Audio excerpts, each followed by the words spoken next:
हाँ, तो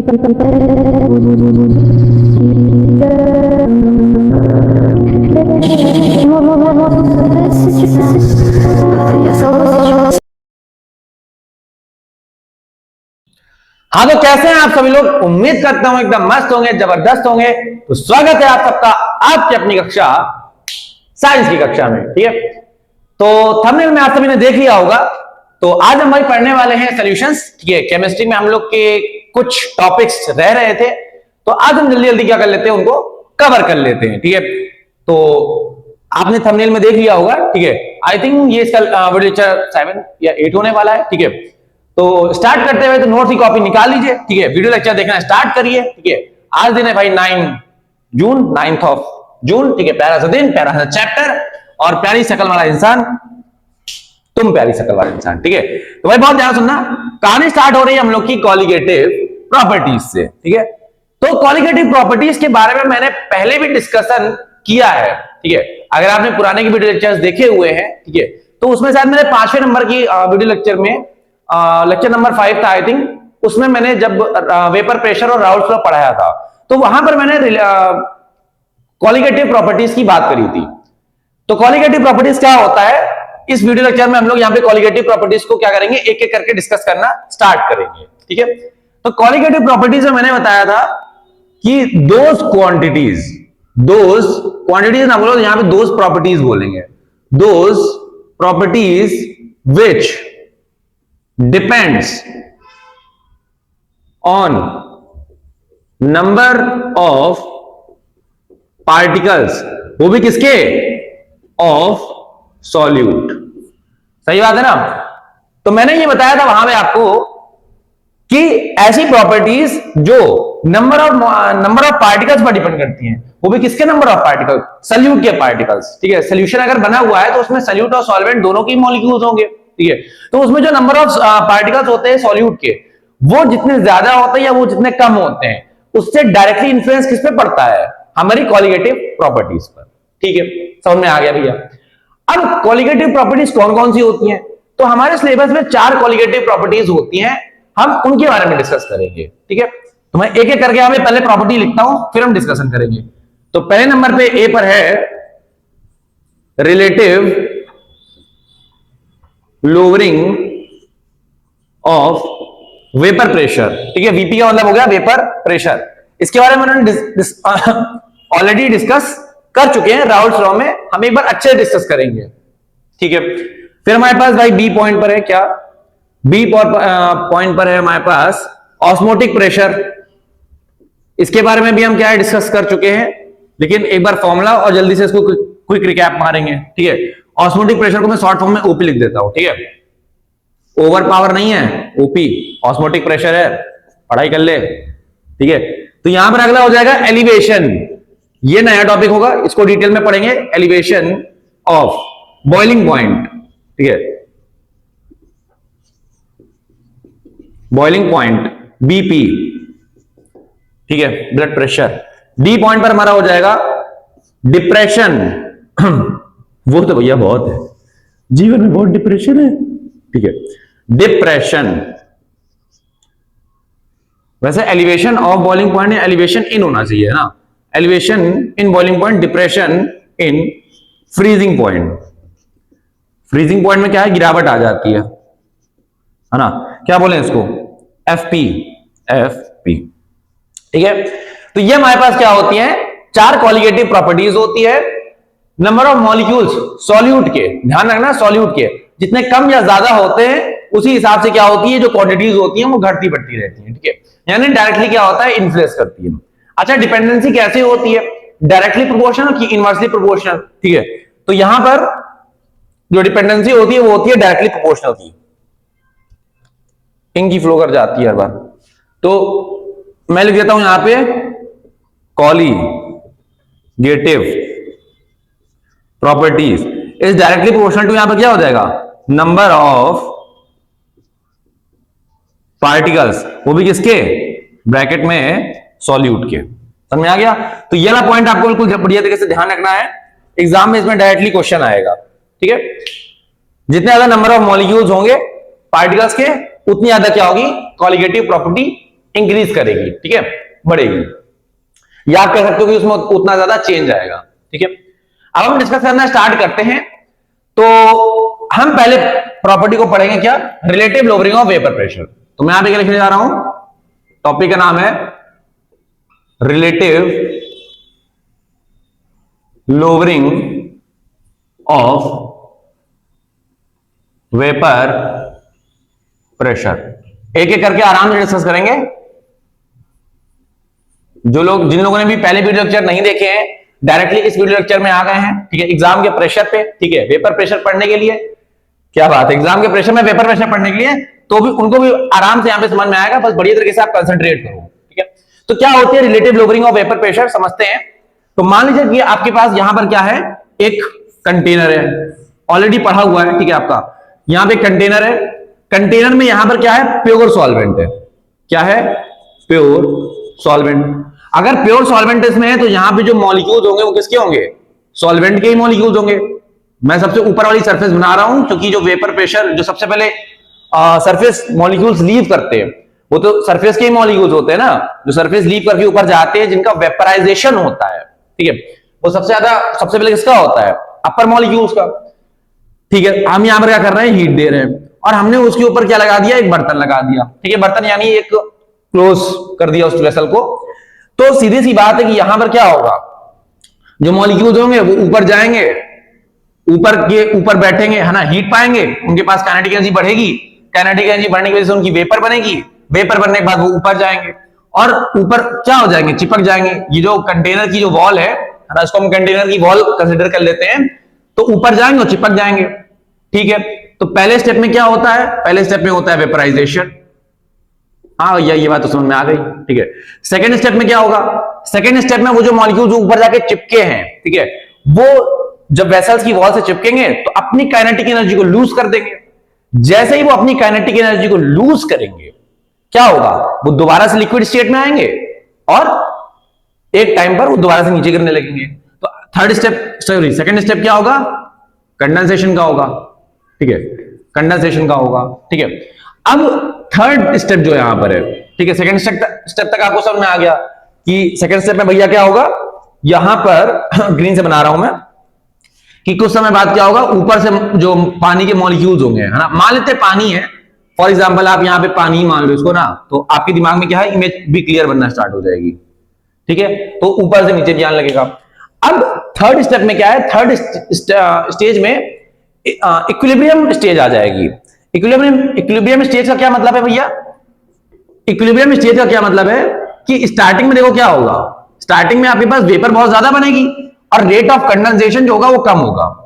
फिर एक टाइम ऐसा आएगा कि जो रेट ऑफ कंडेंसेशन है रेट ऑफ वेपराइजेशन के बराबर हो जाएगा। इसका क्या मतलब है, इसका मतलब है कि एक टाइम पे आपके पास जितने मॉलिक्यूल्स वेपर बन के नीचे से ऊपर आ रहे हैं, एट द सेम टाइम उतने ही मॉलिक्यूल्स, ठीक है, उतने ही मॉलिक्यूल्स सेम रेट में ऊपर से कंडेंस होकर नीचे गिर रहे हैं। समझ आ गया। तो यहां पे कन्वर्जन हो रहा है लिक्विड से गैस, और यहां पे कन्वर्जन हो रहा है गैस टू लिक्विड। समझ में आ गया। तो ये प्रोसेस चलेगा। तो इक्विलिब्रियम पे अगर मैं आपसे बोलूं कि क्या होगा, तो यहां पर क्या होगा, रेट ऑफ वेपराइजेशन, है ना, समझ में आ गया आपको, बराबर हो जाएगा किसके, रेट ऑफ कंडेंसेशन के। ठीक, कंडीशन नहीं लिखा वहां पे, कंडेंसेशन लिखा है, ठीक है। तो ये हो जाएगा। अब सुनो, ऐसी कंडीशन में जो प्रेशर कंटेनर की वॉल के ऊपर एक्सर्ट हो रहा होगा, क्या मैंने बोला, बहुत ध्यान सुना, ऐसी कंडीशन में जो प्रेशर कंटेनर की वॉल पे एक्सर्ट हो रहा होगा उसको हम लोग क्या बोलेंगे, वेपर प्रेशर बोलेंगे। तो यहां पर मैं क्या लिखने जा रहा हूं, वेपर प्रेशर। ये सब आपका पढ़ाया है। तो वेपर प्रेशर आपका क्या होगा, ठीक है, ठीक है, the pressure exerted during equilibrium, है ना, इक्विलिब्रियम की स्टेज पे, या फिर मैंने यहां पे इक्विलिब्रियम शॉर्ट में लिख दिया है क्योंकि टॉपिक हमारा जो है ना, उसको समझाने के लिए सब चीज थोड़ी समझानी पड़ रही है। कई लोग वीडियो में क्या होंगे, नए आए होंगे, बाकी जो लोग पुराने लोग हैं वो थोड़ा सा स्किप करके आगे बढ़ सकते हैं, ठीक है, कोई दिक्कत नहीं है, 5 मिनट आगे स्किप कर दीजिए। तो यहां पे आपको ये समझ में आ गया, ठीक है। तो वेपर प्रेशर की डेफिनेशन भी हो गई। अच्छा, फिर हमारे पास आ जाता है सैचुरेशन प्रेशर। सैचुरेशन प्रेशर क्या होता है, सैचुरेशन प्रेशर वो मैक्सिमम अमाउंट ऑफ प्रेशर होता है है ना, वेपर प्रेशर का वो मैक्सिमम अमाउंट, उसके बाद क्या होता है, जो प्रेशर होता है कांस्टेंट हो जाता है। तो ग्राफ कैसे बनता है, कुछ ऐसे बनता है, ठीक है। प्रेशर यहां हो गया और टाइम यहां हो गया, ठीक है। तो ग्राफ कुछ ऐसे बनता है, ठीक है। और उसके बाद से वो क्या हो जाता है, कांस्टेंट हो जाता है, यानी आगे आप कितना भी टाइम दे लो और कितना भी आप प्रेशर वो हीट कर लो, जो प्रेशर होता है वो कांस्टेंट हो जाता है। समझ में आ गया। तो ये कभी भी क्या है, इस लाइन को टच नहीं करेगा, ठीक है। और ये जो प्रेशर होता है, ये जो पॉइंट पी नॉट होता है, ठीक है, यही क्या होता है, हमारा सैचुरेशन प्रेशर होता है, ठीक है। तो सैचुरेशन प्रेशर क्या होता है, मैक्सिमम प्रेशर, ठीक है, maximum pressure exerted by solvent, molecules of solvent at equilibrium condition, ठीक है। ये भी आपको बात समझ में आ गई, ठीक है। अब है क्या, अब है क्या कि अगर मैं यहां पर क्या करूं, मैं यहां पर थोड़ी सी कलाकारी करूं, मैं यहां पर क्या मिक्स कर दूं, मैं यहां पर मिक्स कर दूं मिक्सिंग ऑफ सॉल्यूट पार्टिकल्स। अब मैं यहां पे देखो सॉल्यूट के पार्टिकल्स क्या कर रहा हूं, मिक्स कर रहा हूं। तो अब सॉल्यूट के पार्टिकल मिक्स करने से क्या होगा, बहुत ध्यान से देखिएगा क्या होगा फिर, है ना। यहां पर आपके पास क्या है, कंटेनर है, और कंटेनर में फिर से ऊपर वॉल लगी है, ये हमारे पास सरफेस हो गई। अब सरफेस में देखिएगा स्टार्टिंग में कुछ मॉलिक्यूल्स हमारे पास कौन से होंगे, सॉल्वेंट के, और कुछ मॉलिक्यूल्स हमारे पास कौन से होंगे एक मिनट, चश्मे में एक तो क्या है कि पसीना इतना ज्यादा हो रहा है कि चश्मे में ही मतलब कलाकारी हो रही है, ठीक है, ठीक है, हाँ कोई दिक्कत नहीं है, बहुत ध्यान सुनिएगा। तो यहां पर क्या है, सॉल्यूट के मॉलिक्यूल्स हो जाएंगे ऐसे करके, है ना, इनके बीच में क्या हो जाएंगे, सॉल्यूट के मॉलिक्यूल्स हो जाएंगे। तो अब आप देखना, अब जब आप इनको हीट करोगे, अब आप क्या कर रहे हो, इसको फिर से हीट कर रहे हो, तो जब आप इनको फिर से हीट कर रहे हो, तो हीट करने पर यहां पर क्या होगा, अब यहां पे प्योर सॉल्वेंट तो है नहीं, अब यहां पे सॉल्यूट प्लस क्या है, यहां पर सॉल्यूट प्लस सॉल्वेंट है, बिल्कुल सही बात है, सॉल्यूट प्लस सॉल्वेंट है, समझ में आ गया, ठीक है। अब ऐसी कंडीशन में क्या होगा, यहां पर जो वेपर बनेगी वो किसकी बनेगी, दोनों की वेपर बनेगी, यानी यहां पर सॉल्यूट और सॉल्वेंट दोनों की अलग अलग वेपर बनेगी, और दोनों की अलग अलग वेपर बनेगी तो दोनों का अलग अलग क्या होगा, प्रेशर भी होगा। और उस प्रेशर को निकालने का जो फॉर्मूला होता है, यानी सोल्यूशन, अब ये सोल्यूशन बन गया है, तो सोल्यूशन को निकालने का जो टोटल, मतलब एक सोल्यूशन इक्विलिब्रियम कंडीशन पे टोटल कितना वेपर प्रेशर एक्सर्ट कर रहा है, जिसको हम लोग सोल्यूशन का वेपर प्रेशर बोलते हैं, वो किससे डिटरमाइन होता है, वो डिटरमाइन होता है राउल्ट्स लॉ से। और राउल्ट्स लॉ ने क्या बताया था, मान लो सोल्यूट का प्रेशर हो गया Pa और सॉल्वेंट का प्रेशर हो गया Pb, ठीक है। तो यहां पर जो राउल्ट्स ने फॉर्मूला दिया था वो Ps, सोल्यूशन का प्रेशर बराबर क्या हो जाएगा, P not A XA plus P not B XB, ठीक है। ये कुछ फॉर्मूला दिया था उसने, जहां पे P नॉट A क्या होता था, vapour pressure of pure solvent, vapour pressure of pure solute, vapour pressure of pure solvent, XA होता था क्या, काइए बोलो या XA बोलो, ठीक है। ये होता था हमारे पास क्या, mole fraction of solute, mole fraction of solvent, समझ में आ गया, ठीक है। लेकिन ये फॉर्मूला कब होता था, ये फॉर्मूला तब वैलिड होता था जब हमारे पास जो सॉल्यूट होता था वो कैसा होता था, वो होता था वॉलेटाइल, कैसा होता था, वॉलेटाइल, ठीक है। वॉलेटाइल का इन द सेंस कि जब ऐसा सॉल्यूट आप डालो जिसमें सॉल्यूट की भी वेपर बन जाए, समझ में आ गया। अरे भाई जब दोनों वेपर प्रेशर लगा रहे होंगे, जब दोनों की वेपर बन रही होगी, तभी तो आप क्या करोगे, दोनों का प्रेशर ऐड करोगे।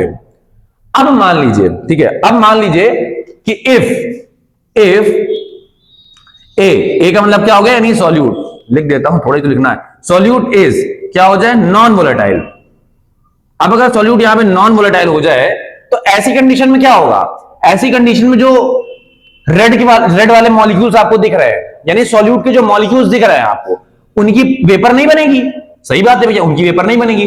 जब उनकी वेपर नहीं बनेगी तो ऐसी कंडीशन में ऊपर का जो सरफेस एरिया होगा क्या वो कम हो जाएगा पहले से, पहले देखो सरफेस एरिया ज्यादा था, अब सरफेस एरिया क्या हो गया, कम हो गया है, और यहां पे सॉल्यूट की वेपर बननी नहीं है। जब सॉल्यूट की वेपर बननी नहीं है और सरफेस एरिया कम हो चुका है, तो ऐसी कंडीशन में जो सॉल्वेंट के मॉलिक्यूल्स हैं उन्हीं को प्रेशर लगाना पड़ेगा, सही बात है।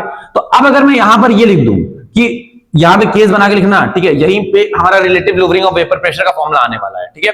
तो सॉल्यूट अगर हमारे पास नॉन वोलेटाइल है, इसका क्या मतलब है कि जो P नॉट A है वो क्या हो जाएगा, जीरो हो जाएगा। P नॉट A जीरो होने का क्या मतलब है कि जब A यानी सॉल्यूट कि वेपर बनती ही नहीं है, वो नॉन वोलेटाइल नेचर का है, तो अगर आप सिर्फ सॉल्यूट ले लोगे तो क्या उसकी वेपर बनेगी हीट करने पे? नहीं बनेगी। तो vapour pressure of pure solute क्या हो गया? जीरो हो गया। एक्स से यहां पर जीरो नहीं होगा। अरे भाई मिक्स किया है तो एक्स से तो कुछ ना कुछ होगा ही ना, एक्स भी कुछ ना कुछ होगा भाई, ए के भी कुछ मोल्स होंगे, बी के भी कुछ मोल्स होंगे। तो ऐसा तो नहीं हो सकता कि यहां पे एक्स से जीरो हो जाए, एक्स भी जीरो हो जाए, ठीक है। हाँ, पी नॉट ए जीरो होगा, क्यों? क्योंकि उसकी वेपर ही नहीं बननी है। और पी नॉट ए क्या होता है? Vapour pressure of pure solute. अब जब ये सोल्यूशन में वेपर नहीं बना रहा है, तो अगर प्योर भी आप रखोगे तो प्योर भी नहीं बनाएगा, ठीक है। बेसिकली नॉन वोलेटाइल है, इस वजह से नॉन वोलेटाइल है, इसलिए नहीं बनाएगा, ठीक है। तो अब मैं अगर यहां पे आपके पास फॉर्मूला लिखूं तो पीएस बराबर यहां क्या हो जाएगा? देखो, पी नॉट ए जैसे ही जीरो हो जाएगा तो यहां पे आप जब पी नॉट ए जीरो रखोगे तो ये तो जीरो हो जाएगा। अब बचेगा क्या? बचेगा P not B X B, ठीक है। अब मैं अगर लिखूं पीएस तो पीएस बराबर यहां क्या हो जाएगा? यहां हो जाएगा पी नॉट बी, और इसको मैं क्या लिख सकता हूं? 1 माइनस एक्स ए। अगर हम लोग कौन सा सोल्यूशन पढ़ते हैं? हम लोग बाइनरी सोल्यूशन पढ़ते हैं, और हम लोग अपने सिलेबस में अगर बाइनरी सॉल्यूशंस पढ़ते हैं तो मैं यहां पे जरा लिख देता हूं, for binary solutions, for binary solutions X A plus X B equal to क्या हो जाएगा? 1 हो जाएगा ना। बाइनरी सॉल्यूशन के लिए जीटा ए प्लस जीटा बी की वैल्यू क्या हो जाती है? 1 हो जाती है, ठीक है। तो भैया अब आप इसको सॉल्व कर लो, तो यहां पर क्या हो जाएगा? पी एस बराबर यहां क्या हो जाएगा? P not B minus P not B X A.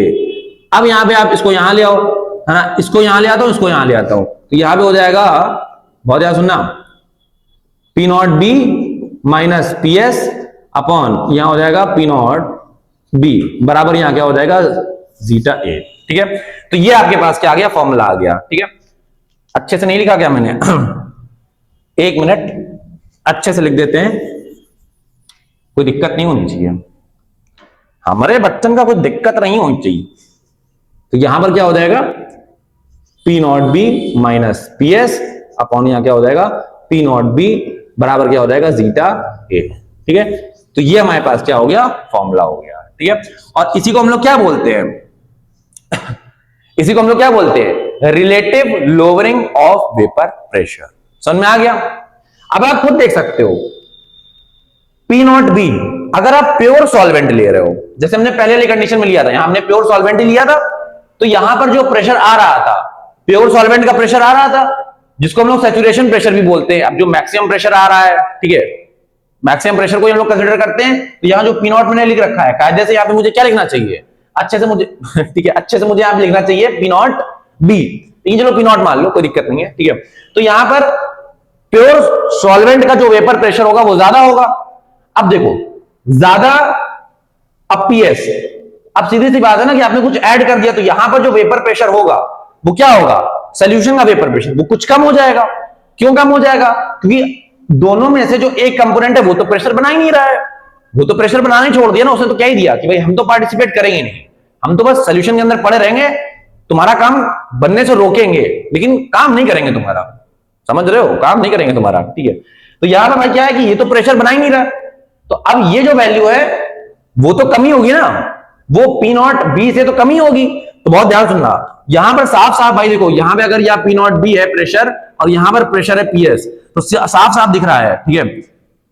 Hair hair hair यहां पर क्या है? जो पी नॉट बी है वो ज्यादा होगा किससे? पीएस से। और ये बात साफ साफ है भाई, सॉल्वेंट बिल्कुल प्योर है तो उसका प्रेशर साफ साफ बनेगा, क्योंकि उसके पूरे सरफेस में जो मॉलिक्यूल्स है वो सॉल्वेंट के ही हैं, तो सीधी सी बात है उन्हीं के मॉलिक्यूल्स निकलेंगे, उन्हीं के मॉलिक्यूल्स निकलेंगे तो उन्हीं का प्रेशर एक्सर्ट होगा, उन्हीं का प्रेशर एक्सर्ट होगा, तो बस सीधी सी बात है, ठीक है। जबकि यहां पर क्या है? सॉल्यूशन का, सॉल्यूशन में क्या है? सॉल्वेंट, सॉल्यूट तो कुछ कर नहीं रहा है, काम बिगाड़ने बस आया है, और सॉल्वेंट अब अकेले बचा तो वो अकेले प्रेशर लगाएगा भी तो प्योर वाले से तो कम ही लगाएगा ना। तो ये देखो, ये सेम वही नंबर है जिससे आप अपने परसेंटेज कैलकुलेट करते हो, ठीक है, समझ आ गया ना? ये टोटल हो गया, ये टोटल में जो कमी है, ठीक है, जो डिविएशन हो गया, डिविएशन मतलब क्या हो गया? देखो, स्टैंडर्ड वाले में से जो आपने प्रिपेयर किया उसमें कितना डेविएशन हो गया, यानी कितना अंतर आया, उस अंतर को समझ में आ गया ना? उस अंतर को देखो, लोवरिंग, लोवरिंग का मतलब क्या होता है? ये देखो, ये हुई प्रेशर में लोवरिंग, अरे प्योर वाला ज्यादा, जो आपने बनाया वो कम, तो ये जो लोवरिंग हुई, तो कैसे लिखोगे? P not B minus P S, minus करके तो लोवरिंग लिखोगे ना। और रिलेटिव का मतलब क्या होता है? किसी के रिलेटिव में, किसी के रेफरेंस में, है ना, किसी के रेफरेंस में। तो रेफरेंस यहां पर हमने क्या ले रखा है? सॉल्वेंट वाला। समझ आ गया? यही तो करते हो ना, जो टोटल नंबर आते हैं वो नीचे रखते हो, जिसके जितने आपके आते हैं, ठीक है, जितने आपके आते हैं वो आप ऊपर रखते हो, ठीक है। तो ये है ना, ये बराबर किसके होगा? एक्स ए के होगा। क्या तुमको बात समझ आ गई? और यही हमारी क्या होती है? यही हमारी relative lowering of vapour pressure होती है, ठीक है, कि वेपर प्रेशर में कितनी लोवरिंग हुई, है ना, कि पहले प्रेशर ज्यादा था, कितना सॉल्यूट मिलाने पे, कितना सॉल्यूट मिलाने पे। अब देखो सॉल्यूट यानी एक्स ए, देखो साफ साफ यहां पे सॉल्यूट की मात्रा, मात्रा का मतलब क्या हो गया? ये एक मात्रा ही तो है, ये एक अमाउंट ही तो है। और हमने साफ साफ लिखा था कि कॉलिगेटिव प्रॉपर्टीज वो प्रॉपर्टीज होती हैं जो क्या किस पर डिपेंड करती है? नंबर ऑफ पार्टिकल्स पर डिपेंड करती हैं।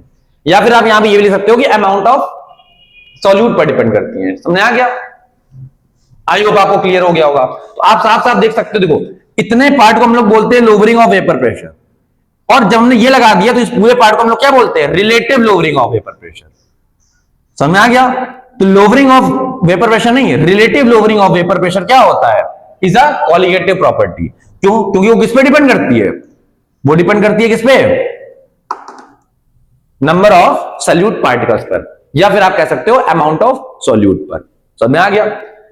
तो आई होप आपको यहां पे जितना भी पढ़ाया गया है, ठीक है, समझ में आ गया होगा।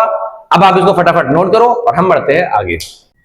हाँ तो भाई अभी तक हम लोगों ने कॉन्सेप्ट पढ़ लिया, relative lowering of vapour pressure, colligative property हम डिस्कस कर चुके हैं।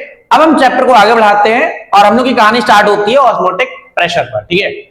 तो ऑस्मोटिक प्रेशर भी आपने पढ़ रखा है ऑलरेडी, एज सच कोई बहुत टफ नहीं है।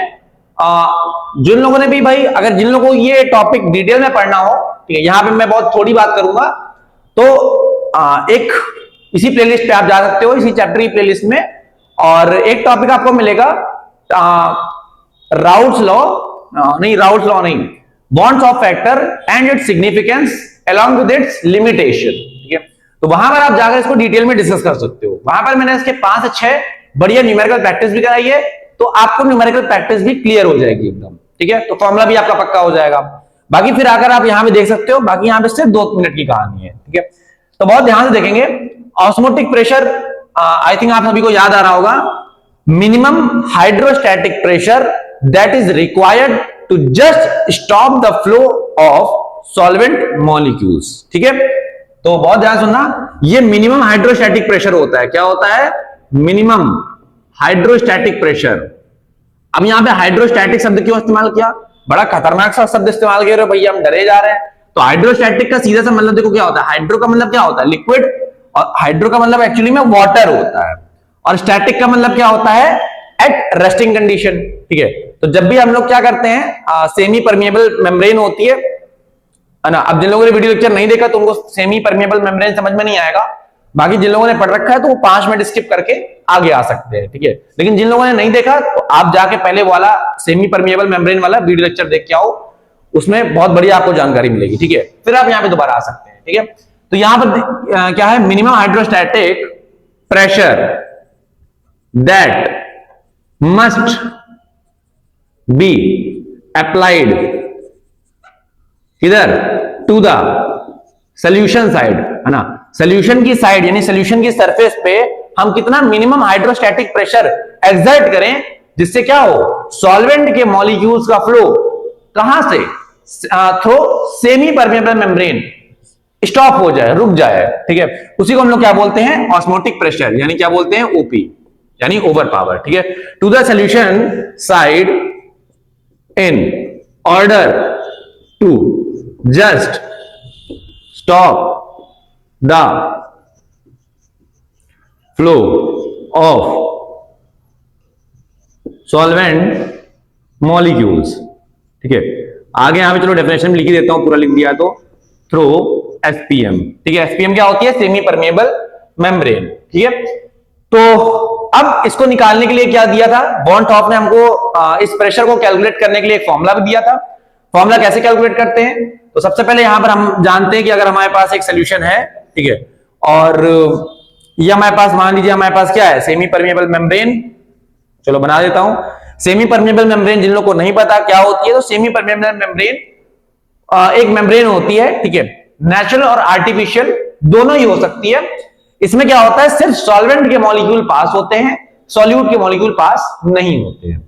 हालांकि कोई जो आर्टिफिशियल हम बनाते हैं उससे तो सिर्फ सॉल्वेंट के मॉलिक्यूल पास होते हैं, लेकिन जो नेचुरल नेचर में पाई जाती हैं, ठीक है, जैसे गॉल ब्लैडर हो गया, ठीक है, और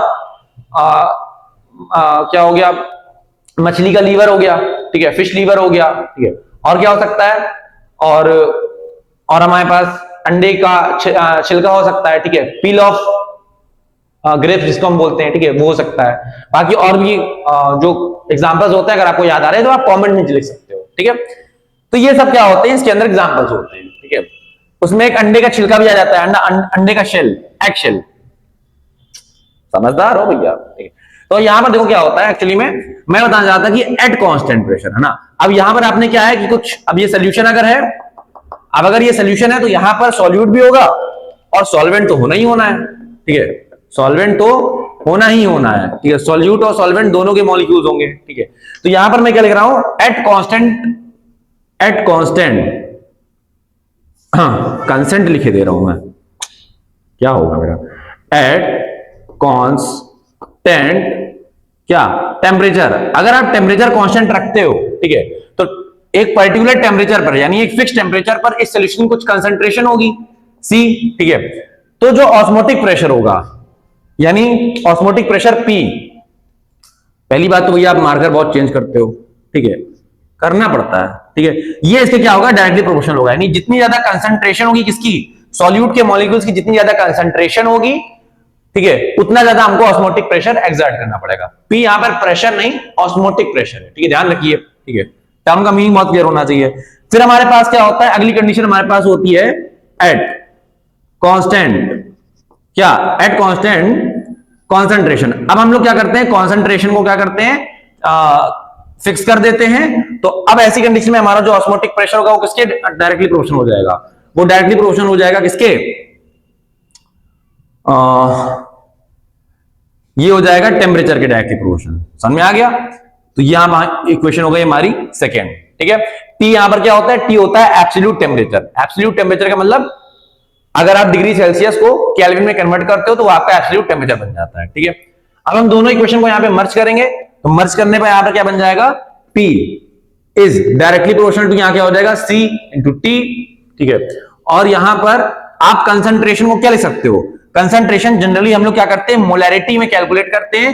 तो यहां पर कंसंट्रेशन जो होगी उसको हम लोग M लिख सकते हैं, यानी क्या लिख सकते हैं, मोलैरिटी लिख सकते हैं, ठीक है। मोलैरिटी है, जनरली मोलैरिटी में लिखते हैं, ठीक है। तो मोलैरिटी अगर आप यहां प्लेस करते हो तो P is directly proportional to, यहां क्या हो जाएगा, नंबर ऑफ मॉलिक्यूल्स ऑफ किसके, सॉल्यूट के, सॉल्यूट के मॉलिक्यूल्स होंगे। कंसंट्रेशन तो ऐसे निकाली जाती है, अपॉन क्या होगा, वॉल्यूम ऑफ किसका, वॉल्यूम किसका होगा, सॉल्यूशन का, ठीक है, इनटू यहां पर क्या होगा T, T मतलब टेम्परेचर, ठीक है। अब वॉल्यूम को आप इधर मल्टीप्लाई कर दो तो यहां क्या हो जाएगा, P V is directly proportional to क्या हो जाएगा, number of molecules of solute into T, ठीक है। अब जैसे ही आप यहां पे डायरेक्टली प्रोपोर्शनल का साइन हटाते हो तो यहां पर एक कांस्टेंट आएगा P V इक्वल टू, यहां क्या हो जाएगा, यहां पे हो जाएगा N यहां पे क्लियर है, number of moles of solute, और यहां हो जाएगा S इंटू T। अब यहां पर S क्या है, तो S यहां पर क्या होता है, सोल्यूशन कांस्टेंट, ठीक है। अब सोल्यूशन कांस्टेंट की वैल्यू क्या होती है, ठीक है, हाँ पूरा का पूरा टॉपिक ही मैंने पढ़ा दिया। ये होती है 8.314 क्या जूल पर मोल केल्विन, ठीक है, ये वैल्यू होती है। हालांकि आप ये वैल्यू मत इस्तेमाल करना, इसकी जगह एक ट्रिक बताता हूं, आप वैल्यू इस्तेमाल करना क्या 25/3, ठीक है। इसको कैलकुलेट करके आप देख सकते हो, यही आंसर आएगा, ठीक है। और अगर मान लीजिए यहां पे आपको आंसर उसमें दे रखा है, कुछ कन्वर्जन दे रखा है अर्ग में, मोल में, ठीक है, अर्ग और डिग्री सेल्सियस और मोल में दे रखा है, तो फिर यहां पर आप 1/12, ठीक है, चलो वो मैं क्वेश्चन में करके दिखा दूंगा, ठीक है, उसकी कोई दिक्कत नहीं है, ठीक है। तो आप देखो मेन फॉर्मूले पे, आप देखो पहली बात तो आपको ये फॉर्मूला ध्यान रखना है, ठीक है, पहली बात तो क्या है कि फॉर्मूला ध्यान रखना है, ठीक है। दूसरी बात आप बहुत ध्यान से देखो, तो यहां पर जो ऑस्मोटिक प्रेशर है वो डायरेक्टली प्रोपोर्शनल है किसके, नंबर ऑफ मोल्स ऑफ किसके, सॉल्यूट के, ठीक है। तो यहां पर जैसे जैसे सॉल्यूट के मॉलिक्यूल्स बढ़ेंगे तो वैसे वैसे ऑस्मोटिक प्रेशर क्या होगा, बढ़ेगा, सीधी सी बात है ना। और वो प्रॉपर्टीज जो number of molecules of solute पर डिपेंड करती हैं उसको हम लोग क्या बोलते हैं, उन क्वांटिटीज को या उन प्रॉपर्टीज को हम लोग क्या बोलते हैं, ऑफ कोर्स कॉलिगेटिव प्रॉपर्टीज। ठीक है, वही तो हम उसी देर से डिस्कस कर रहे हैं। तो आई होप आपको यहां पे समझ में आ गया होगा बढ़िया तरीके से। इस पे हम न्यूमेरिकल भी करेंगे, ठीक है, डिटेल डिस्कशन आएगा वीडियो लेक्चर का न्यूमेरिकल सीरीज पे, वहां पे इसके हम बढ़िया बढ़िया न्यूमेरिकल भी करेंगे। अगर किसी को अभी न्यूमेरिकल करने हो, एग्जाम के प्रेशर में ऑस्मोटिक प्रेशर पढ़ना हो, ठीक है, तो ऐसी कंडीशन में वो ऑस्मोटिक प्रेशर की मतलब प्लेलिस्ट में जाकर ऑस्मोटिक प्रेशर सर्च कर सकता है। ठीक है, वहां पे इसके 4-5 न्यूमेरिकल हैं। Video lecture I think 20 minutes के बाद है, 20 मिनट के बाद है, तो आप बढ़िया से प्रैक्टिस कर सकते हो। 4 से 5 न्यूमेरिकल आपको बढ़िया मिल जाएंगे। ठीक है, यूनिट कन्वर्जन करके भी दिखाया हुआ है, तो आपको कोई दिक्कत नहीं होगी। अगली प्रॉपर्टी मोस्ट इंपॉर्टेंट, यानी ये जो 2 वाली है लास्ट वाली, ये मोस्ट इंपॉर्टेंट है। ठीक है, क्या है? एलिवेशन। Just a minute.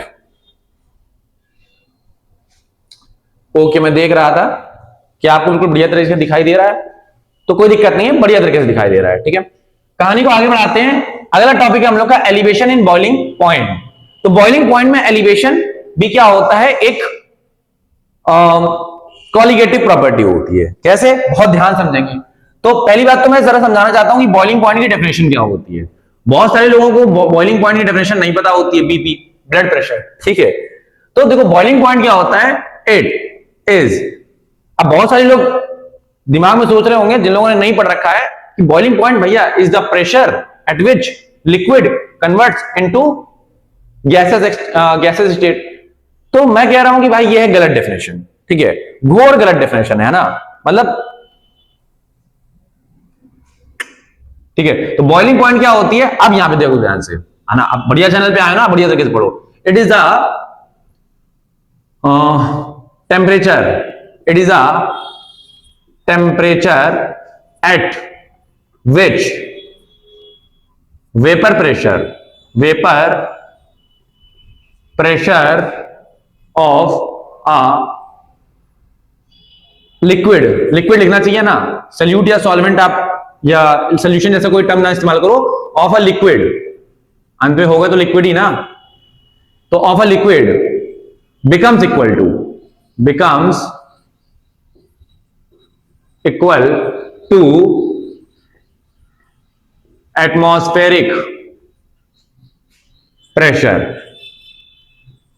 ठीक है, तो देखो यहां पर बॉइलिंग पॉइंट एक्चुअली में क्या होता है, बॉइलिंग पॉइंट एक्चुअली में वो प्रेशर वो टेम्परेचर पॉइंट होता है, या फिर आप कह सकते हो वो एब्सोल्यूट टेम्परेचर होता है। एब्सोल्यूट टेम्परेचर का सीधा सा मतलब क्या है कि आपको केल्विन में रखना है, कन्वर्ट करके केल्विन में रखना है। ठीक है, बाकी टेम्परेचर वो टेम्परेचर पॉइंट होता है जिसपे क्या होता है, जिसपे आपके सॉल्यूशन लिक्विड का जो वेपर प्रेशर होता है, वेपर प्रेशर आप जानते हो इक्विलिब्रियम कंडीशन पे जो प्रेशर एक्सर्ट होता है, ठीक है, लिक्विड का, वो इक्वल हो जाता है किसके, एटमॉस्फेरिक प्रेशर के। ठीक है, यानी सीधी सी भाषा में अगर मैं आपसे बोलूं कि मान लीजिए कि आपके पास यहां पर क्या है, एक कंटेनर है, ठीक है, ऐसे करके, और इस कंटेनर में आपने ऊपर से बर्तन डाल दिया और इसको आप यहां से क्या कर रहे हो, हीट कर रहे हो। ठीक है, तो ये यहां पे आपके पास क्या है, लिक्विड के मॉलिक्यूल्स हैं। ठीक है, मान लो प्योर सॉल्वेंट है या प्योर सोल्यूट है, कुछ भी है, लेकिन वोलेटाइल है, वोलेटाइल होना चाहिए, तभी तो उसकी वेपर बनेंगे, और जब उसकी वेपर बनेंगी तभी सीधी सी बात है प्रेशर आएगा। ठीक है, तो यहां पर क्या है भाई साहब, उसकी वेपर बन रही है बिल्कुल मस्त तरीके से, है ना, झमाझम वेपर बन रही है। ठीक है, तो अब बहुत ध्यान सुनना, चलो मान लो बर्तन को हम हटा देते हैं ना, बर्तन को आपने हटा दिया, ठीक है, बर्तन को हटा देता हूं ना, क्योंकि हमको यहाँ पे वेपर प्रेशर नहीं समझना है, हमको यहाँ पे बॉइलिंग पॉइंट समझना है। ठीक है, तो अभी यहाँ पे इसकी वेपर बनना स्टार्ट हुई, तो क्या होगा, वेपर बनना स्टार्ट होंगी। अब लिक्विड बॉइल हो रहा है, ये आप कब कहते हो, है ना, बॉइल हो रहा है आप कब कहते हो, जब उसके अंदर बुलबुले बनने लगते हैं। ठीक है, जब उसके बुलबुले बनने लगते हैं तब आप क्या कहने लगते हो कि भाई वो, अब बुलबुले का ये मतलब नहीं है फूंक से बना रहे हैं ना, हीटिंग पर जब बुलबुले बनने लगते हैं तो ऐसी कंडीशन में क्या हो जाता है, हम लोग कहते हैं कि बॉइलिंग पॉइंट अचीव हो गया। ठीक है, अब बहुत ध्यान सुनना, बाहर का प्रेशर हम मान लेते हैं क्या है, P0, है ना, एटमॉस्फेरिक प्रेशर है, मान लो P0 लेके चलते हैं, और हमारे अर्थ में इसकी वैल्यू क्या होती है, 1 atm, है ना, 1 एटमॉस्फेरिक प्रेशर, 1 एटमॉस्फेरिक प्रेशर किसके बराबर होता है, 1 atm किसके बराबर होता है, 1.01 into 10 की पावर 5 न्यूटन पर मीटर स्क्वायर, या फिर इसी को हम लोग क्या बोलते हैं, पास्कल बोलते हैं। ठीक है, तो इसके बराबर होता है। तो अब यहां पर क्या है, सोल्यूशन ये जो लिक्विड है, इस लिक्विड का भी ऊपर क्या लग रहा है, प्रेशर तो लग ही रहा है, जिसको हम लोग वेपर प्रेशर बोलते हैं। तो मान लो ये क्या हो गया, इसको हम लोग बोल रहे हैं PL, है ना, प्रेशर ऑफ लिक्विड, ठीक है, वेपर प्रेशर ऑफ लिक्विड। तो अगर यहां पर अब देखो केस 1 क्या है, फर्स्ट केस क्या है ना, फर्स्ट कंडीशन है कि अगर हमारा जो PL है वो कम होगा किससे, P0 से, तो यहां पर क्या होगा, यहां पर वेपर तो बनेगी, ठीक है, यहां पर वेपर तो बनेगी, ठीक है, बट बॉइलिंग नहीं होगी, बॉइलिंग नहीं होगी। समझ में आ रहा है, मैं बहुत शॉर्ट में लिख रहा हूं, ठीक है। अब सुनना, सेकंड कंडीशन क्या है, अगर आपका जो PL है यानी वेपर प्रेशर है, ठीक है, लिक्विड का, वो बराबर हो गया किसके, P0 की, तो ऐसी कंडीशन में आपके पास क्या होगा, वेपर भी बनेगी एंड, ठीक है, एंड बॉइलिंग भी होगी, ठीक है, बॉइलिंग भी होगी, बॉइलिंग लिखा हुआ है, अच्छे से देखना आप यहां पे, बॉइलिंग भी होगी, ठीक है।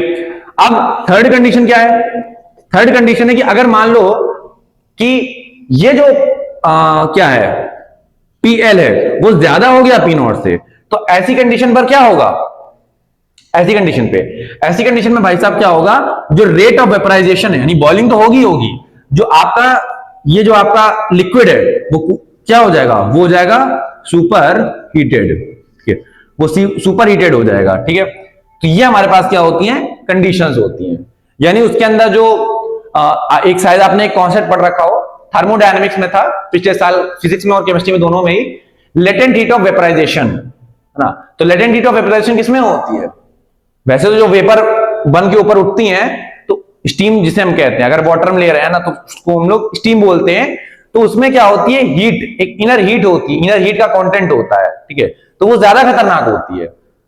तो वही चीज है कि जो लेटेंट हीट ऑफ वेपराइजेशन होती है वो बहुत ज्यादा हाई हो जाती है, ठीक है, और हाई हो जाती है तो ऐसी कंडीशन में जो आपका सोल्यूशन है वो सुपर हीटेड हो जाता है। सुपर हीटेड में क्या होता है, फेस में बहुत तेजी से बर्निंग हो जाती है, इवन आप उसके बहुत दूर भी खड़े हो, इवन आप उसके बहुत दूर खड़े हो, समझ आ रहा है।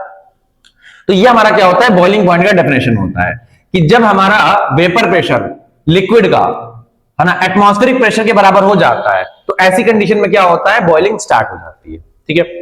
अब जैसे आप एक एक्सपेरिमेंट है, मतलब एक नोट पॉइंट एनसीईआरटी में बना के लिखा होता है, ठीक है, कॉर्नर पे, कि वो बोलते हैं कि जो वाटर होता है, तो वाटर का जो बॉइलिंग पॉइंट होता है वो 100 डिग्री सेल्सियस होता है, हम सभी जानते हैं, ठीक है, 100 डिग्री सेल्सियस होता है। लेकिन जैसे ही आप पानी को पहाड़ों में लेके जाते हो, ठीक है, आप पानी को पहाड़ों में लेके जाते हो, तो पहाड़ों में प्रेशर क्या हो जाता है, कम हो जाता है, हायर ऑल्टीट्यूड पे जाने पे प्रेशर कम हो जाता है, और जैसे ही प्रेशर वहां पे कम हो जाता है, तो ऐसी कंडीशन में जो आपका वेपर प्रेशर है, जो आपका वेपर प्रेशर है वो एटमॉस्फेरिक प्रेशर को, क्योंकि एटमॉस्फेरिक प्रेशर कम हो चुका है, तो वो एटमॉस्फेरिक प्रेशर को जल्दी अचीव कर लेगा। आपने सेम थर्मामीटर नीचे इस्तेमाल किया, सेम थर्मामीटर आप ऊपर पहाड़ों में इस्तेमाल कर रहे हो, ठीक है, तो वहां पर जो टेम्परेचर है, अब प्रेशर तो क्या हो गया, जल्दी बराबर हो गया भाई, वेपर प्रेशर ऊपर, जो एटमॉस्फेरिक प्रेशर क्या है पहाड़ों में, कम है ग्राउंड के मुकाबले, तो जो लिक्विड का प्रेशर है, वेपर प्रेशर, वो जल्दी अचीव हो गया, तो बॉइलिंग क्या होगी, वहां पर स्टार्ट हो जाएगी, यानी 100 डिग्री से पहले भी बॉइलिंग हो सकती है, समझ में आ रहा है। तो बॉइलिंग, अगर कोई आपसे कह रहा है कि बॉइलिंग पॉइंट पर ही होती है क्या, तो गलत है ना, बॉइलिंग पॉइंट पर नहीं होती है। तो फिर ऐसे तो भैया फिर बॉइलिंग पॉइंट पानी का अलग अलग जगहों पे अलग अलग होगा, तो नहीं, ऐसा नहीं है, ठीक है। बॉइलिंग पॉइंट एक फिक्स क्वांटिटी होती है, डेफिनेट क्वांटिटी होती है, और हर एक अलग अलग सब्सटेंस के लिए, ठीक है, वो फिक्स रहती है। तो फिर भैया इसको कैलकुलेट कैसे किया गया, बॉइलिंग पॉइंट को कैसे कैलकुलेट किया गया, जब अलग अलग जगह पे अलग अलग होता है तो भैया कैलकुलेट कैसे किया गया, तो इसको कैलकुलेट किया जाता है नॉर्मल एटमॉस्फेरिक प्रेशर पे, ठीक है। जब हम ग्राउंड पे खड़े होते हैं, स्टैंडर्ड कंडीशंस, जो 1 atm प्रेशर होता है, 25 डिग्री केल्विन, सॉरी, हाँ, मतलब क्या कहते हैं कि स्टैंडर्ड टेम्परेचर होता है 0 डिग्री सेल्सियस का, जो स्टैंडर्ड टेम्परेचर होता है वो मेंटेन किया जाता है, और जो स्टैंडर्ड लेबोरेटरी में ऐसी कंडीशन में जो टेम्परेचर निकल के आता है उसी को हम लोग क्या बोलते हैं, उस लिक्विड का बॉइलिंग पॉइंट बोलते हैं। तो बॉइलिंग पॉइंट हमेशा फिक्स होता है, वो कभी चेंज नहीं होता है, ठीक है, स्टैंडर्ड लेबोरेटरी कंडीशंस के अकॉर्डिंग उसको फिक्स किया जाता है। बट हाँ, ये बात बिल्कुल सही है कि जब आप चीजों को ऊपर नीचे जाते हो, ठीक है, हायर अल्टीट्यूड पे या लोअर अल्टीट्यूड पे आते हो, तो ऐसी कंडीशन में जो आपका बॉइलिंग है, बॉइलिंग पॉइंट वो कम ज्यादा हो सकता है, ठीक है, कम ज्यादा हो सकता है, और बहुत सिग्निफिकेंट चेंज भी हो सकता है, मतलब ऐसा भी हो सकता है कि 20-20, 30-30 डिग्री का चेंज आ जाए, ठीक है। डिपेंड करता है कि आपने प्रेशर कितना बढ़ाया कितना घटाया है। समझ में आ गया? तो बॉइलिंग पॉइंट अगर आपसे कोई बोले कि क्या चेंज हो सकता है, तो चेंज नहीं हो सकता। हाँ, अगर वहां पर अगर आप प्रेशर और टेम्परेचर फिक्स रखोगे तो फिर बॉइलिंग पॉइंट बिल्कुल फिक्स रहेगा। लेकिन अगर आप प्रेशर और टेम्परेचर प्रेशर चेंज कर रहे हो तो ऐसी कंडीशन पर क्या होगा, जो आपका बॉइलिंग पॉइंट होगा वो जल्दी और देर में भी अचीव हो सकता है। समझ में आ गया? तो आई थिंक आपको बॉइलिंग पॉइंट की डेफिनेशन क्लियर हो गई होगी। अब हमारा मेन टॉपिक था एलिवेशन इन बॉइलिंग पॉइंट। ठीक है, तो जरा मैं यहां पे जल्दी जल्दी समझा देता हूं क्योंकि रात हो रही है, शाम हो रही है, तो फिर वीडियो लगते हो क्या हो रहा है, अंधेरा आ जाएगा। ठीक है, तो मान लीजिए कि यहां पे आपके पास क्या था, सॉल्वेंट था ना। ये आपके पास मान लीजिए प्योर सॉल्वेंट था। चलो दो डायग्राम नहीं बनाएंगे वरना बोर्ड भर जाएगा। ये प्योर सॉल्वेंट था, तो यहां पर आपके पास जो इसका बॉइलिंग पॉइंट था, इस प्योर सॉल्वेंट का जो बॉइलिंग पॉइंट था वो क्या था, TS। ठीक है, हम लोग उसको TS मान लेते हैं। क्लियर हो ये बात? ठीक है, अब हमने क्या किया, इसमें हमने क्या किया, कुछ ऐड कर दिया। हमने यहां पे मिक्स कर दिया, क्या, मिक्सिंग ऑफ सॉल्यूट। हमने यहां पे सॉल्यूट के पार्टिकल्स को ऐड कर दिया। जैसे हमने सॉल्यूट के पार्टिकल्स को ऐड किया तो अब ऐसी कंडीशन में यहां पर क्या हो गया, ऐसी कंडीशन में यहां पर हमारे पास सॉल्वेंट के मॉलिक्यूल्स ऊपर थे ही, अब यहां पर क्या हो जाएगा, अब यहां पर सॉल्यूट भी आ जाएगा। ठीक है, अब देखो यहां पर सॉल्यूट वोलेटाइल हो चाहे नॉन वोलेटाइल हो, है ना, इस बात से फर्क नहीं पड़ता है। लेकिन अब मेरे को आप एक बात बताओ, मेरे को एक सीधी सीधी बात बताओ कि क्या यहां पर अब जो वेपर बनेगी उसको अचीव होने में टाइम लगेगा? अरे भाई, आपने यहां पर सॉल्यूट ऐड कर दिया, चाहे वोलेटाइल हो चाहे नॉन वोलेटाइल हो, ना, फर्क उससे नहीं पड़ता है। लेकिन क्या जो वेपर प्रेशर आएगी सोल्यूशन की वो प्योर सॉल्वेंट से कम होगी? हाँ भैया, कम होगी। अगर इसकी वेपर प्रेशर यानी लिक्विड का वेपर प्रेशर यानी सोल्यूशन का वेपर प्रेशर, ठीक है, कम है, तो उसको क्या एटमॉस्फेरिक प्रेशर को अचीव करने में टाइम ज्यादा लगेगा? बिल्कुल सही बात है, टाइम ज्यादा लगेगा।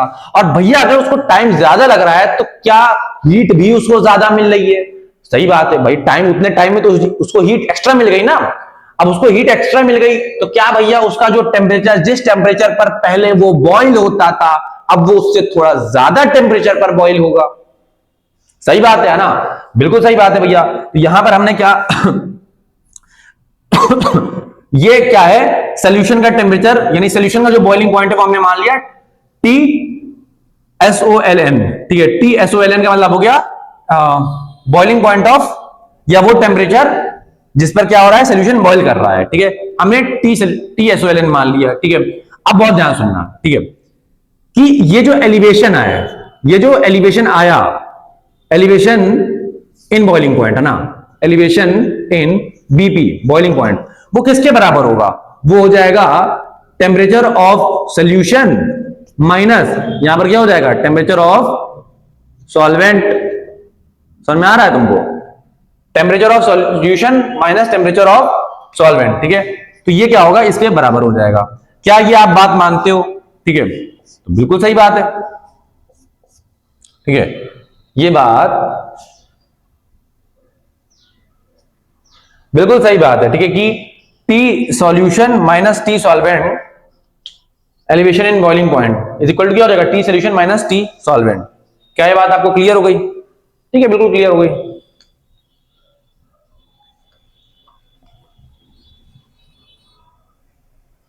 हाँ,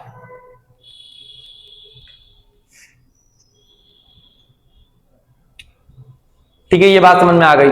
ओके, अब हम यहां पर ये बात समझते हैं कि इसी को हम लोग क्या बोलते हैं, एलिवेशन इन बॉइलिंग पॉइंट बोलते हैं। ठीक है, अब इसका डायरेक्ट एक फॉर्मूला होता है, तो मैं उसको फटाफट यहां पे लिख देता हूं कि डेल्टा टीबी। डेल्टा टीबी का मतलब क्या होता है? अच्छा, एलिवेशन इन बॉइलिंग पॉइंट को हम लोग डेल्टा टीबी से रिप्रेजेंट करते हैं। ठीक है, डेल्टा टीबी से रिप्रेजेंट करने का क्या मतलब है, बी का मतलब हो गया बॉइलिंग पॉइंट और डेल्टा टी का मतलब हो गया चेंज इन टेम्परेचर। ठीक है, जो एलिवेशन आया टेम्परेचर में। ठीक है, इसको हम कैसे लिखेंगे, सोल्यूशन का टेम्परेचर माइनस सॉल्वेंट का टेम्परेचर।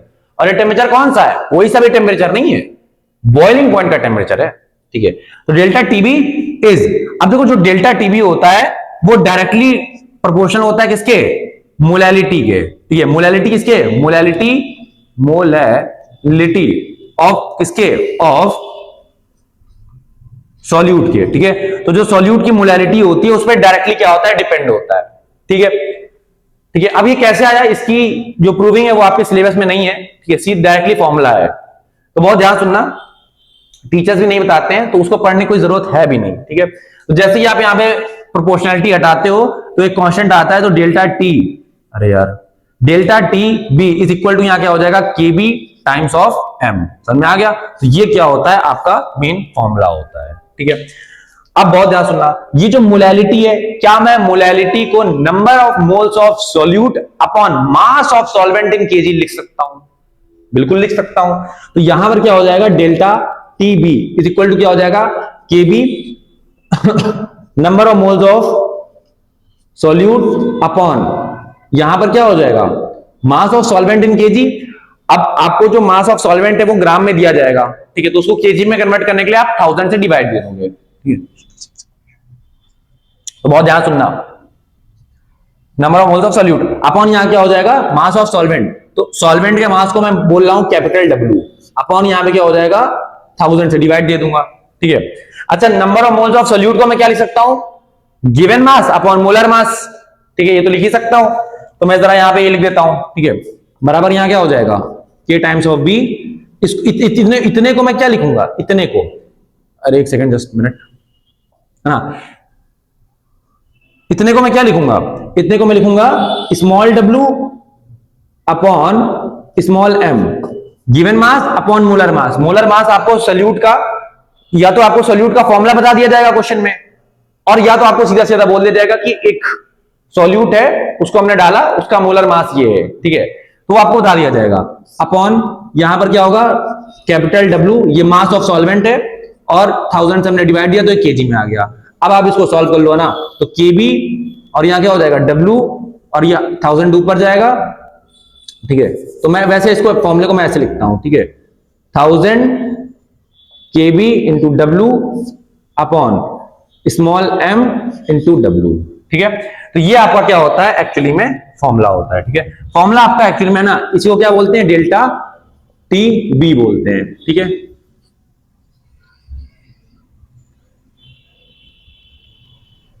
ठीक है, ये होता है। ठीक है, क्या ये बात आपको समझ में आ गई? आई होप आपको यहां पे ये बात समझ में आ गई होगी बढ़िया तरीके से।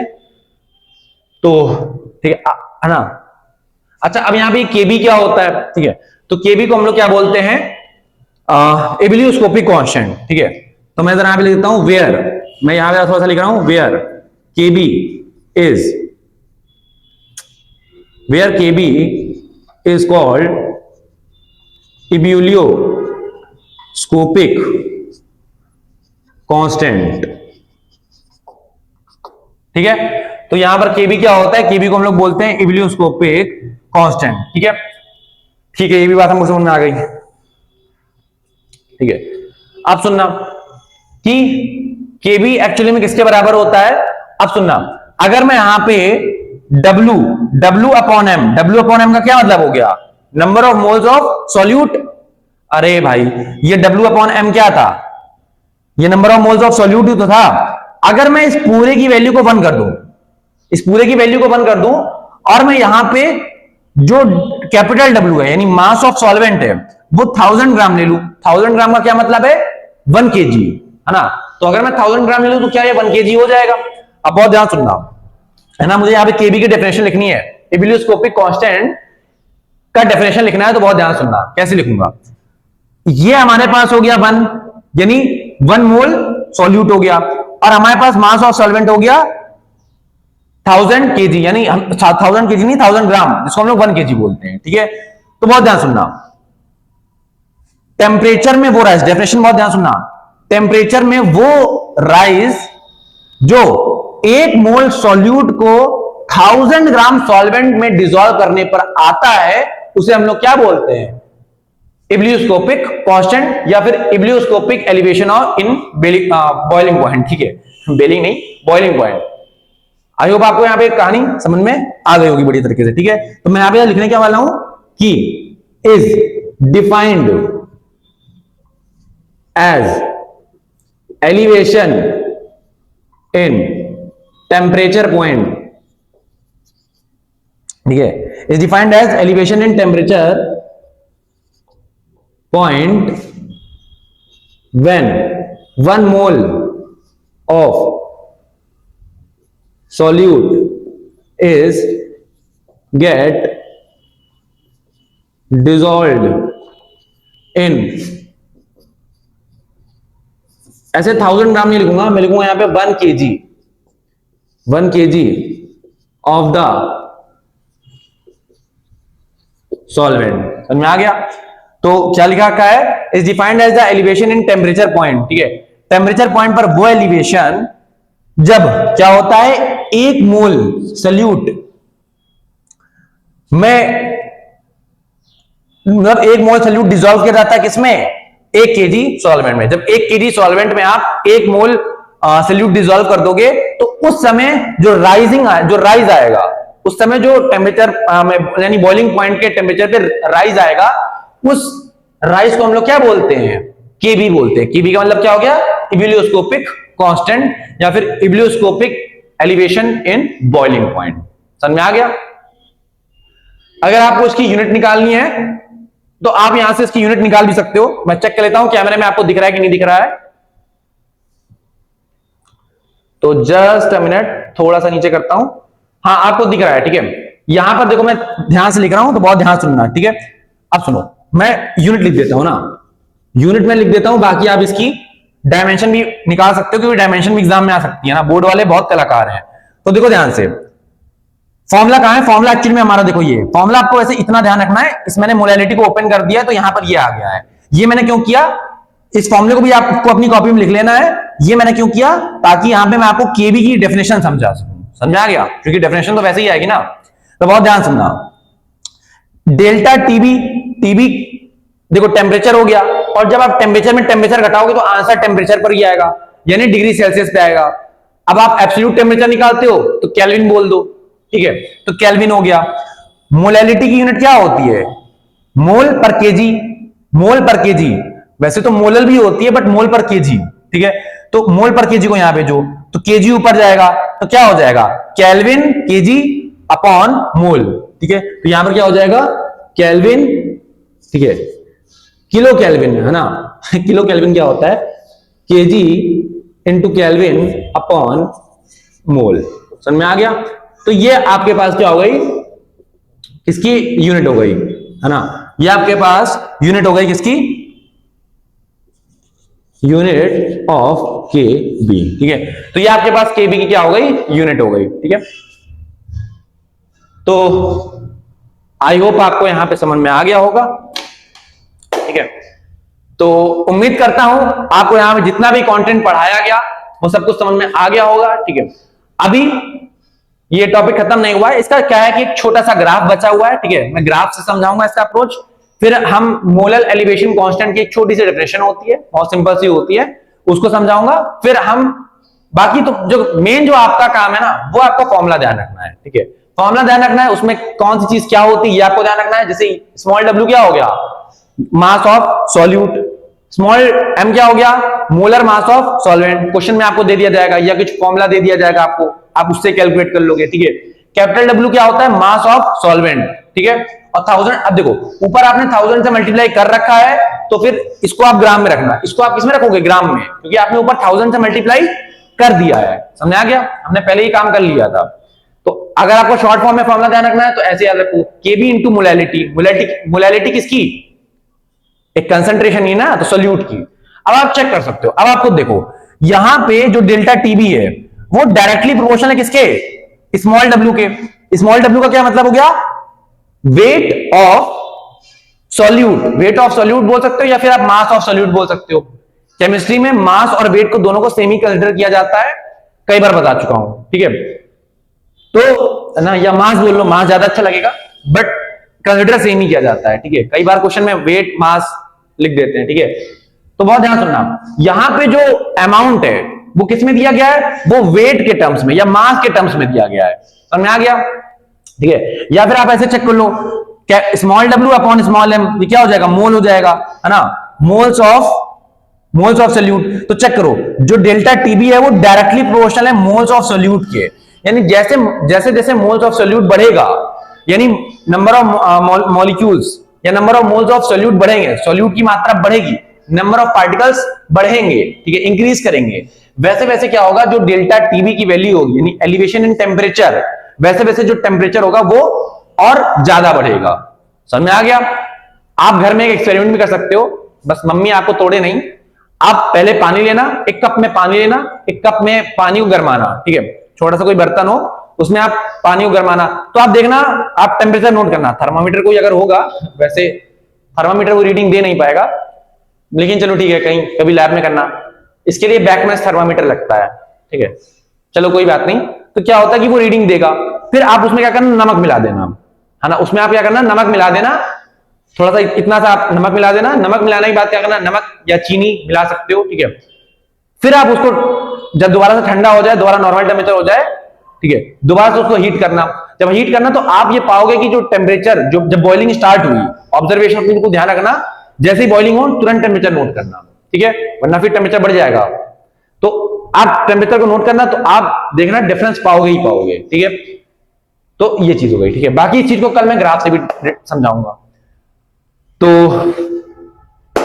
आज के लिए भैया इतना ही। उम्मीद करता हूं आपको सारा का सारा कंटेंट समझ में आ गया होगा, ठीक है। अगर आपको कुछ भी जो मैंने पढ़ाया उसमें कुछ भी दिक्कत है, कोई प्रॉब्लम है, आप मुझे वीडियो लेक्चर में कमेंट कर सकते हैं, ठीक है। आपका डाउट अगले वीडियो लेक्चर में रिजॉल्व कर दिया जाएगा। तब तक के लिए आप इस वीडियो लेक्चर को रिवाइज करो। मिलते हैं आपसे केमिस्ट्री के अगले धमाकेदार वीडियो लेक्चर में। तब तक के लिए stay healthy and keep healthy.